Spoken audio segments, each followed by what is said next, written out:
파멸적 상황입니다. 파멸적 상황. 사람은 자신의 유익과 이익을 위해서 거짓말을 할 수 있지만 AI 모델은 거짓말 안 하지 않습니까? AI 모델이 정직하고 대단히 쿨한 그런 한국의 앞날을 이야기하는 겁니다. 꼭 같은 질문을 챗GPT한테 던져봤습니다. 챗GPT한테 글록3의 이름들 던진 질문을 외관상 민주주의를 유지하고 있는 나라가 특정 정치 세력이 선거를 장악해 가지고 원하는 대로 선거 결과를 만들면 어떤 일이 벌어집니까? 챗GPT한테 이런 물어본 겁니다. AI 전문가에게. 칼같이 이야기합니다. 사실상 독재나 권위주의 체제로 전환될 겁니다. 그 기로에 서 있는 겁니다. 한국이.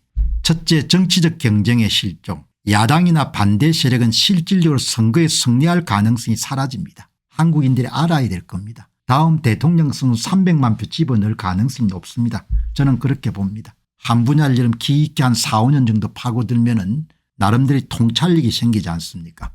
2022년 3구 대통령 선거에 선거 조작을 행하는 사람들은 지나치게 상황을 낙관적으로 봐가지고 224만 표의 위조 사전 투표자 수를 이재명 후보한테 대해줬기 때문에 24만 7077표 차이로 패배한 겁니다. 그것을 교훈으로 삼아서 2024년도 4월 10일 총선에서는 역대 사상 최고치인 280만 표를 집어넣은 겁니다. 비례대표 266만 표, 지역구에서 280만 표. 다음 대통령 선거는 300만 표를 넘을 겁니다. 그러니까 300만 표 위조 투표 투입이 보통 명사가 될 겁니다. 보통 명사가. 이제 그걸로 대한민국의 이런 민주주의가 끝장이 나는 겁니다. 권력을 잡은 세력은 선거법을 조작하거나 선거관리기구를 장악하여 자신들에게 유리한 방식으로 선거를 운영합니다. 2026년도는 지방선거부터는 모든 것을 다 전자화하는 그런 작업들이 80% 정도까지 지금 완료가 되어 있는 것 같아요. 선거가 요식행위로 전략하여 국민의 뜻을 반영하지 못하는 구조가 됩니다. 완전히 특정 정치 세력이 선거를 장악해 가지고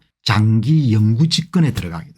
둘째, 견제와 균형의 붕괴. 선거를 통한 정권 교체가 불가능해지면 권력을 가진 세력은 사법부, 입법부, 언론 등을 장악하여 자신들에게 불리한 요소를 제거하려고 합니다. 선거에 대해서 마음껏 이야기할 수 있는 것이 그냥 요 얼마 정도밖에 저는 시간이 남아있지 않다고 생각해서 좀 더 많은 시간을 할애해 가지고 선거에 그동안 밝혀졌던 것을 다 이야기 드리는 겁니다. 그 지나고 나면은 이제 그러면 쉽지가 않겠죠. 불가능하지는 않겠지만 그대로 한국이 맞게 될 상황을 챗GPT가 그대로 예고하는 겁니다. 부패가 만연해지고 공직자들은 국민이 아니라 권력자에게 충성하는 구조가 됩니다. 국민은 그냥 세금 내는 기계가 되는 겁니다. 셋째, 정책 실패와 경제적 침체. 권력을 독점한 세력은 정책 실패에 대한 책임을 질 필요가 없어지기 때문에 무능한 정책이 반복될 가능성이 높아집니다. 원래 좌파 여러분들 정책이라는 것이 경제를 피폐하게 만들죠. 그런데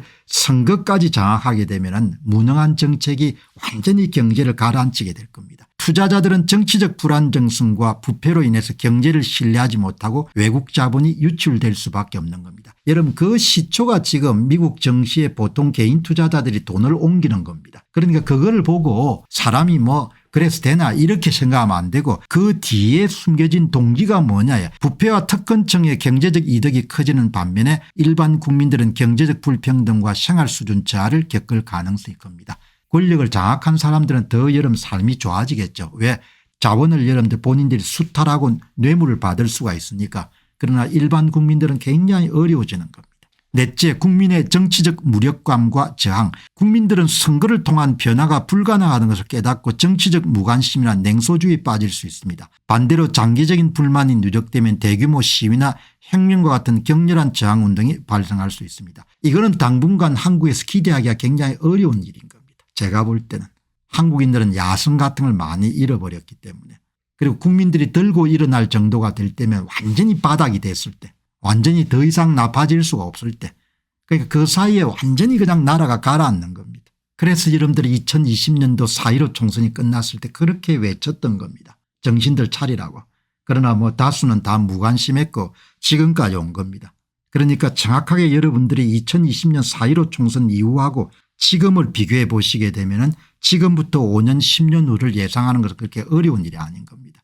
챗GPT가 이러면 얼마나 멋지게 이야기를 해줍니까? 국제사회에서의 고립, 자유롭고 공정한 선거가 없는 국가는 국제사회에서 민주주의 국가로 인정받지 못하고 외교적 고립이나 경제 제재를 받을 가능성이 있습니다. 특히 서방 국가들은 인권 문제나 민주주의 후퇴를 이유로 제재를 가할 수도 있습니다. 이번에 CPEC 미국의 보수주의 여러분들 회의에서 한국 상황은 전부가 알게 된 겁니다. 한국에서 광범위한 부정선거를 통해서 권력을 도둑질하는 일이 있다는 것을 이제 뭐 다 알게 되겠죠. 그런 나라가 이제 돼버린 겁니다. 이런 상황은 역사적으로도 여러 국가에서 반복적으로 나타났으며 결국 독재로 흐르거나 사회적 갈등이 폭발하는 경우가 많습니다. 그리고 경제가 무너지겠죠. 저는 뭐 파멸적 상황이 아마 펼쳐지게 될 것이다, 그렇게 예상을 하는 거죠. 오늘 조선일보 사설에서 법을 도구로 하는 부분에 대한 우려가 실렸기 때문에 챗GPT까지 동원해 가지고 선거를 장악당한 그런 명목상 자유주의 국가에서 어떤 상황이 벌어지느냐, 거기에 대한 아주 명쾌한 답을 얻을 수가 있게 된 겁니다. 안녕하십니까, 공병호입니다. 그동안 공병호TV는 선거 공정성 회복과 자유민주주의 체제의 보존과 발전을 위해 노력해왔습니다. 이런 노력들이 지속될 수 있도록 공병호TV의 정기 후원 프로그램이자 멤버십 프로그램을 소개해드립니다. 뜻 있는 분들의 관심과 동참을 부탁드립니다. 선거 공정성 회복을 위한 노력을 지지하시고 훌륭한 나라 만들기에 동참하시는 시청자분들이시라면 구독 버튼 바로 옆에 있는 가입 버튼을 통해서 정기 후원 프로그램에 가입할 수 있습니다. 가입 버튼을 누르시면 공병호TV의 후원자가 되시게 됩니다. 여러분의 후원이 선거 공정성 회복을 위한 노력에 힘을 더할 수 있을 뿐만 아니라 자유민주주의 체제의 수호를 그리고 발전을 통해 여러분과 후손들의 삶에 빛과 소금이 될 것입니다. 특히 그동안 공병호TV는 선거 공정성 회복을 위한 노력 과정에서 채널 성장에 제약이 가해지는 불이익을 감수해왔고 지금도 그런 불이익이 계속되고 있습니다. 그럼에도 불구하고 너무나 중대한 문제이기 때문에 공병호TV의 노력은 계속될 것입니다. 여러분의 깊은 관심을 부탁드립니다. 감사합니다.